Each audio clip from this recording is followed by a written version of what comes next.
बिस्मिल्लाहिर्रहमानिर्रहीम। अस्सलाम वालेकुम अज़ीज़ तलबा व तलबात,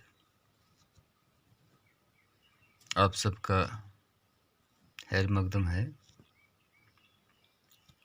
क्लास 9th सब्जेक्ट साइंस,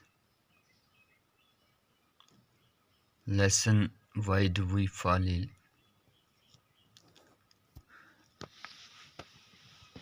अज़ीज़ तलबात, प्रीवियस लेसन्स के दौरान हमने वेरियस डिजीज़ के बारे में, बीमारियों के बारे में, बीमारियों के फैक्टर्स या कॉजेज़ और प्रिवेंशंस, सिम्टम्स के बारे में हमने जानकारी हासिल की। आज तक हमें ये मालूम हुआ कि हम बीमार कैसे पड़ते हैं और बीमारी से या डिज़ीज़ फ्री होने से हमें कौन से स्टेप्स लेने हैं, कौन सी प्रिकॉशंस अख्तियार करनी हैं। तो आज के लेसन के दौरान हम अपनी टेक्स्ट बुक से general exercises page numbers 227 and 228 पर दिए हुए कुछ क्वेश्चंस हैं, उनके आंसर्स देंगे और ये समझने की भी कोशिश करेंगे कि इनसे हमारा लिंक या हम इनसे किस तरह फुलफिल्स हो सकते हैं या इन चीज़ों के ऊपर कमांड कर सकते हैं। तो अजीज़ तौलबात, पहला क्वेश्चन है, यानी हमसे पूछा जा रहा है, how many times were you ill in the last 1 year, what were the illness. Question ये है कि पिछले साल आप कितनी बार बीमार पड़े, जब बीमार हुए, और इलनेस क्या थी, यानी बीमारियां क्या थी। तो जहाँ इसका आंसर कोई बच्चा 2 बार भी बीमार हो सकता है, 3 बार भी हो सकता है साल में, कोई 1 बार भी नहीं हो सकता है, लेकिन जवाब जहाँ डिफरेंस है, लेकिन हम एक ही क्लास का जवाब रखेंगे कि भाई हाँ, हम पिछले साल यानी प्रीवियस ईयर्स में हम 1 बार बीमार हुए। How many times were you ill in the last 1 years, क्या आंसर लिखोगे? 1 टाइम्स। अब व्हाट वेयर द इलनेस, बीमारी क्या थी। व्हाट वेयर द इलनेस, बीमारी क्या थी। अब क्या भी, जैसे हमने डिफरेंट डिजीज़ के बारे में पढ़ा, जैसे हमने ट्यूबरकुलोसिस के बारे में पढ़ा, डिप्थीरिया के बारे में पढ़ा, टाइफाइड के बारे में पढ़ा, मलेरिया के बारे में पढ़ा, तो डिफरेंट डिजीज़ेस हैं। तो हम एक बीमारी का नाम दे देते हैं typhoid. What were the illness, typhoid, यानी हमें पिछले साल क्या हो गया, टाइफाइड हो गया, मौसमी बहार हो गया। ये आंसर इसका आ गया।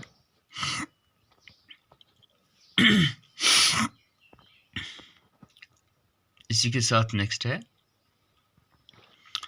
Think of one change you could make in your habits in order to avoid any of the above illness. एक चेंज का नाम बताना है,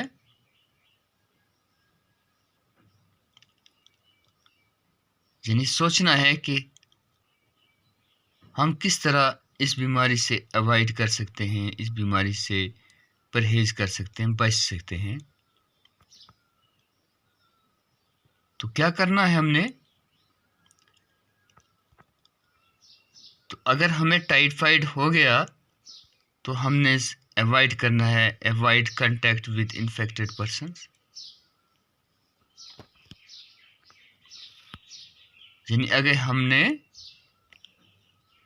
बीमारी से बचना है तो इन्फेक्टेड पर्सन से हमने कांटेक्ट नहीं करना है।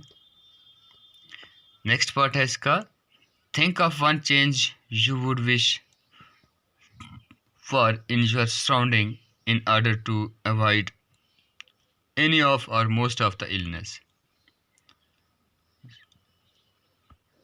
इस पार्ट के अंदर हमने ये बताना है कि हम अपने आसपास कौन सी तब्दीलियां लाएंगे ताकि हम इस बीमारियों से क्या हो सके, बच सकें। तो डियर स्टूडेंट्स, प्रीवियस में हमने भी ये पढ़ा कि बीमारी से बचने का जो तरीका है वो हमें चाहिए कि हम अपने आप को, अपने घर को, अपने कपड़ों को, अपने सराउंडिंग को, अपने माहौल को क्या रखेंगे, साफ सुथरा रखेंगे। तो चेंज इन सराउंडिंग में हम cleanliness, proper disposals of house hold wastage जो हैं, खासकर ये हाउस होल्ड जो वेस्टेज हैं, यानी हमारे माहौल में आज भी ये है कि हम ये हाउस होल्ड जो मटेरियल होता है वो ओपन में डंप कर देते हैं या किसी नाले में फेंक देते हैं, तो वो अपने लिए भी खतरनाक होता है और दूसरों के लिए भी उसका खतरा होता है। तो हमें चाहिए कि ये जो हाउस होल्ड डिस्पोजल होता है इसको प्रॉपर तरीके से इसको क्या किया जाए, इसको ख़त्म किया जाए। तो dear students, another question is, a doctor, nurse, health worker is exposed to more sick people than others in the community. Find out how she avoid getting sick herself. यानी एक डॉक्टर या नर्स या health worker जो होते हैं वो बीमार, उनका जो ताल्लुक होता है वो बीमार लोगों से होता है। अब इनको बीमार होने का ज़्यादा चांस होता है as compare to others people, लेकिन find out how she avoid getting sick herself, कि वो अपने आप को कैसे बचाते हैं। यानी एक डॉक्टर, नर्स, हेल्थ वर्कर, इनका डायरेक्ट ताल्लुक किससे होता है, बीमार लोगों से होता है, लेकिन हमें ये बताना है कि वो अपने आप को कैसे बचाते हैं ताकि उनको बीमारी ना लगे। तो dear students, to reduce incidents of infections या infectious diseases following step are taken. तो डॉक्टर लोग या नर्सेज या हेल्थ वर्कर क्या करते हैं, वो prevention of infections by avoiding exposure. पहली चीज़ prevention of infections by avoiding exposures, दूसरी क्या है, इम्यूनाइजेशन, और तीसरी है ये वेयर करते हैं किसको, ग्लोव्स को एंड मास्क को, और फोर्थ वन है ये टेक्स प्रोपाइलैक्टिक मेडिसिन्स, एक मेडिसिन है, एक दवाई है जिसका ये इस्तेमाल करते हैं। और इन्हीं फोर्स वजह से, इन 4 तरीक़ों से डॉक्टर्स हजरात के अंदर या नर्सेज में या हेल्थ वर्कर्स में बीमारी लगने का या बीमार होने का खदशा कम हो जाता है।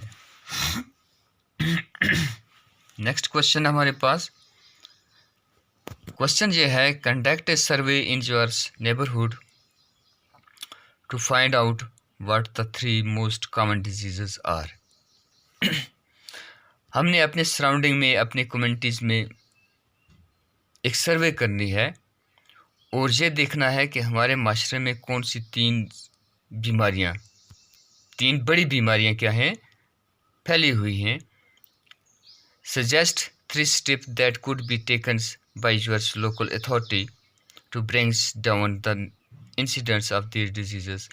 और जो मेजर स्टेप्स अथॉरिटीज़ ने अपनाए हुए हैं इन बीमारियों को ख़त्म करने के लिए, वो कौन से हैं।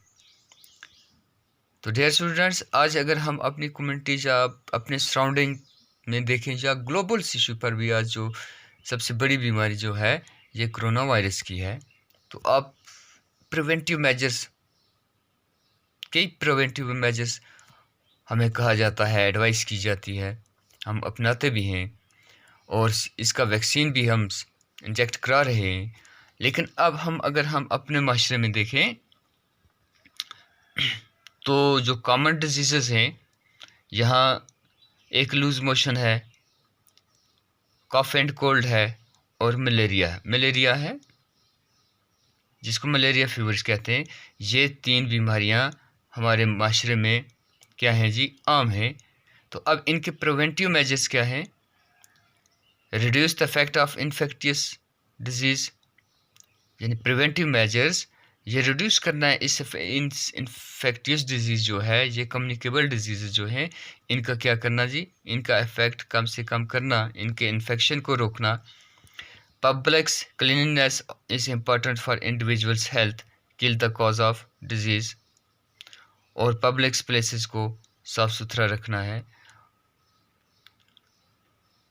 Kill the cause of disease by using medicines that kills microbes, और क्या करना है जी, यानी अगर मलेरिया को हमने ख़त्म करना है तो जो मलेरिया कॉजिंग एजेंट्स हैं, यानी मलेरिया का जो मच्छर है वो कहाँ पैदा होता है, वो हमारे सराउंडिंग में, खासकर विलेजेस में जहाँ पानी रुकता है, गंदा पानी जहाँ जमा हो जाता है, वहाँ मलेरिया का जो मच्छर है वहाँ वो उनकी पैदावार होती है, ब्रीडिंग होती है। तो हमें चाहिए कि हमें अपने आसपास ये जो गंदा पानी ये डचेस में जमा हो जाता है उसको वहाँ जमा ना होने दें। अगर हमारे आसपास कोई ऐसा डच है, ऐसा खड्डा है जिसमें पानी है, तो उसके ऊपर हमने फिर क्या कर देना है, फिर केरोसिन ऑयल को स्प्रे कर देना है। इससे मलेरिया कॉजिंग मस्कुटा जो है उसकी ब्रीडिंग रुक जाती है, ख़त्म हो जाती है। और थर्ड वन है providing immunisations to all the people. अब इम्यूनाइजेशन करना है तमाम पीपल्स को। Use of cleans drinking water, और साफ़ सुथरा पानी और उबाला हुआ पानी हमने पीना है। Another question is important one. A baby is not able to tell her caretaker that she is sick. यानी क्वेश्चन ये है हमारा, एक बच्चा जो होता है, मासूम बच्चा, वो इस काबिल नहीं होता है कि वो जो केयर टेकर हैं उनको बताए कि मुझे क्या बीमारी है। What would help us to find out, यानी हम कैसे मालूम कर सकते हैं that the baby is sick, कि बच्चा बीमार है। व्हाट इज़ द सिकनेस, और बीमारी क्या है। क्वेश्चन ये है बेटो, क्वेश्चन ये है हमारे पास कि हमारा बच्चा एक है जो अभी बातें नहीं करता है, तो हमें कैसे मालूम होगा कि हमारा बच्चा बीमार है। और दूसरी बात यह है कि हमें कैसे पता चलेगा, कैसे मालूम होगा कि बीमारी क्या है। तो इस सूरत में हमने जो सिम्टम पढ़े हैं, साइन पढ़े हैं डिजीज़ के, पहले हम वो देखेंगे कि बच्चे में वो कौन सी साइंस है, उसके सिम्टम क्या हैं। और दूसरा ये देखेंगे कि बच्चे को, जिस वक्त हम बच्चे को डॉक्टर के पास ले जाते हैं, अब बच्चा बताने वाला नहीं है, तो डॉक्टर्स हजरात क्या करते हैं, डिफरेंट टेस्ट की वजह से वो क्या करते हैं, वो उसकी बीमारी को डायग्नोज करते हैं। तो इस तरह साइन ऑफ डिजीज़ जो हैं वो बच्चे के अंदर वो क्या हो सकते हैं। सबसे पहला है बेबी कीप्स क्राइंग, कि बच्चा चलाता है, रोता है। Body of baby feels hot, बच्चे का जिस्म गर्म महसूस होता है। आईज स्टार्ट वाटरिंग, उसकी आंखों से आंसू आते हैं, यानी पानी निकलना लगता है, आंसू, उसकी आंखों में आंसू आ जाते हैं। फिर बच्चा खांसता है, कफ, वोमिटिंग, उसको उल्टी आती है।